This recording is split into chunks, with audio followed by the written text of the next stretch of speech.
Shumang Leela gi Ayiba Chana Lukhoi na Leikhidabada Shumang Leela Council na Awaba Phongdokhre. Shumang Leela gi saknairaba Ayiba Oza Oinam Tunan Miyamna Chana Lukhoi hairaga khangnabana ikhang khangawdana Leikhidabada Manipur State Shumang Leela Council na sinduna state ki thakta Awaba Phongdokpagi thauram pangthokre. Imphal East ki Chana mayai leikaida leiba Leikhidabada Ayiba gi yumda pangthokiba thauram aduda PH Gunachandra Sharma Lifetime President Shumang Leela Council, L. Tomba Singha, President Manipur State Shumang Leela Council, L. Tarpon Singha, Advisor Shumang Leela Council Amadi, Khetri Zugindro NSD Chairman, Award Committee Shumang Leela Council na Presidium Member Sing Oina Sarukyaki. Manipur State Shumang Leela Council gi Lifetime Secretary Saugrakpam Hemantana Thauram adugi taram na okpagi warol thamkibaga loinana Ayiba Chana Lukhoi na nganlingay matamda Shumang Leela gi damak kathokpiramba kayabu singthaki.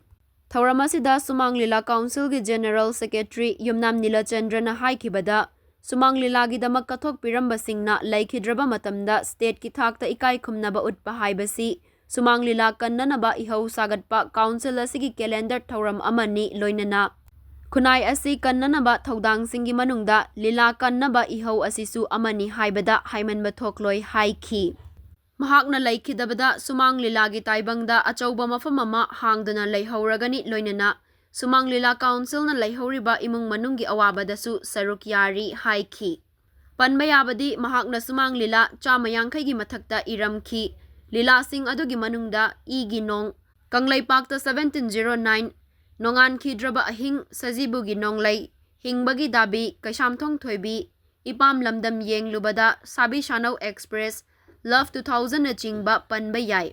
Manipur State Kala Academy na sinduna pangthokpa Shumang Leela gi athoi ahen tanabada best script ki mana taranipan hen na fangki. Second best script ki mana 8 laksu fangki baga loinana Manipur State Shumang Leela Council gi mapokumonda chahi khudingi piba iboyai ma award ki oina ingkumza 2019 dasu fangki.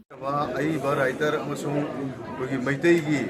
wari libada saknairaba oza Chana Lukhoi na Leikhidabada Manipur State Shumang Leela Council na state ki thakta amadi kogi global ki thakta kogi Chana hariba oza gi sanghaida Awaba Phongdokhre thorum condolence asi pangthokchabani oza Chana Lukhoi na Leikhidabada matamda Shumang Leela gi Ayiba kaktanatana tongang sikron kuba aduga maitai gi puwarida wari liba sumlaba ama mangjabase amuk anna me khapang amroiraba adumlaba Shumang Leela Council da Awaba pol malai jawi duba